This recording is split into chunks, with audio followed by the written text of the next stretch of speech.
Welcome to UCLA Newsweek, October 13th, 2010. In this edition, how the economic landscape helped the Tea Party flourish.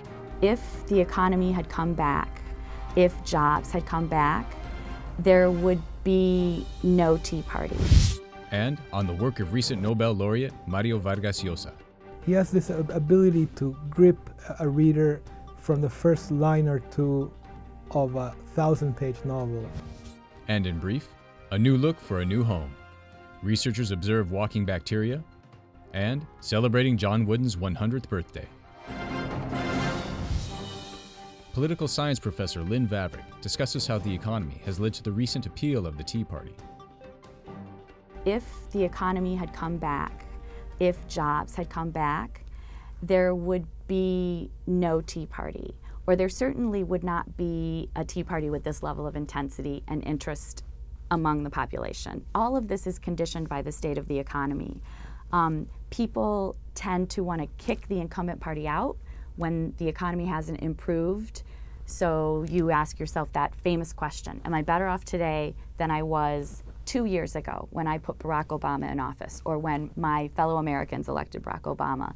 And if the answer to that question is no, people tend to want to kick the incumbent out. But the alternative is to go back to the Republican Party. And I think people's memories of the Republican Party and George Bush are still very recent. And there's a recency to that that leads people to have a slight bit of anxiety about putting them back. They didn't solve this economic problem either. And so we're in this bit of an odd situation where neither party is the other for voters. And along comes this very different movement calling themselves the Tea Party. Now, they're not a group with any kind of identity. They don't have leadership. So it's a collection of people who are disgruntled with politics as usual. And for all those voters out there wanting to kick the Democrats out, but not wanting to put the Republicans back in, still wanting to penalize both parties for the fact that we've lost so many jobs and the economy hasn't come back, the Tea Party seems like an appealing option for these people. Efraín Cristal discusses the work of 2010 Nobel Laureate Mario Vargas Llosa, an acclaimed author, playwright, essayist, and political activist.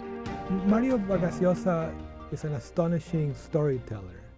He has this ability to grip a reader from the first line or two of a 1,000-page novel, and you're committed to it from the start. Vargas Llosa, when he started out his literary career, was able to capture in literary form what it means to live in a corrupt society and how corruption can corrode an individual, a community, a whole social world. He's extremely charming. He's very respectful. He's also deeply cultured. He is insatiably curious. When he's around people, he wants to get to know them. Many of these conversations end up one way or another transmogrified into his literary works. There is one theme that gives coherence to all of his novels, to his essays. He's also a playwright, to the plays that he has written. And this is the idea that there is a necessary conflict between life as we live it and our imagination. That there's a discrepancy between our hopes, our desires, our aspirations, and our ability to fulfill them.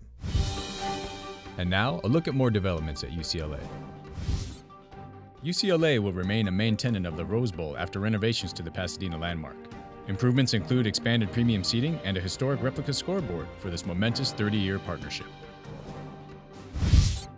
Researchers have found that during the initial stages of biofilm formation, bacteria can stand upright and walk as part of their adaptation to a surface. The finding may lead to improvements of human health and may also have certain industrial applications.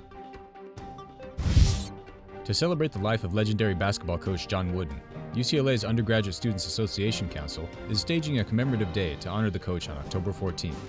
Wooden died on June 4th of this year and would have been 100 years old this Thursday.